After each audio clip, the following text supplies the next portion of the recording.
With the start of the NFL season finally here, it's time to look at Pro Football Weekly's picks for who will make the playoffs. And Eric, we start in the AFC East, and as always, it's a two-horse race. You know, we've got the Patriots winning the division, but as the past couple years have shown, the Jets can still win the wild card and do some damage in the playoffs. They beat the Patriots last year. Also, keep an eye on the Bills this year. They should be a fun team to watch, if nothing else. In the AFC North, the Steelers and the Ravens, a two-horse race as always, but we don't have Baltimore making the playoffs. I think the Steelers are going to be back and in full force this year, but the Ravens may be aging a little bit, and the Browns could be better.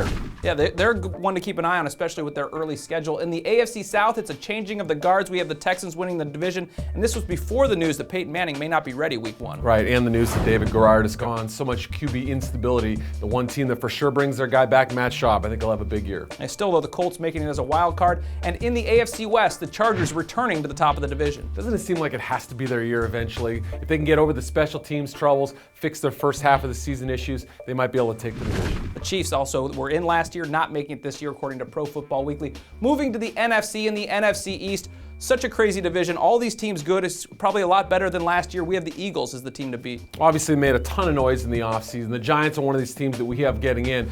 Boy, how many more injuries can they sustain? Watch out for the Cowboys, too. Very strong number 3 team. And the Redskins, too. Yeah, I know you like the Redskins this year a little better than most people do. NFC North, the Packers, the Super Bowl champs. We have them winning again, but we're believing in the Lions. Not enough to get to the playoffs, but second place in the division. You know, they could win 9 or 10 games and find themselves short in a stacked NFC. The Bears, obviously, NFC champs last year, are hosting that NFC Championship game, falling a little bit. Yeah, the Vikings down the bottom of the division, but with McNabb, they could be improved. NFC South, the Falcons edging out the Saints, but both teams making the playoffs. The Saints are my Super Bowl pick, and I think a lot of people here at PFW like them, so what a great divisional race that's going to be. Buccaneers, though, don't forget them, 10-6 last year. Yeah, tough for them. They're in such a tough division, a good team, but just not enough to get there, according to Pro Football Weekly. And finally, the NFC West, the worst division in the league last year. The Seahawks get in at 7-9. This year, we have the Rams, though, stepping up. I think they have a cap on how many games they can win based on that really brutal schedule. Watch out for the Cardinals, too. Improved quarterback play could be the difference. So according to Pro Football Weekly, 4 teams that were in last year are now out, and 4 teams that were out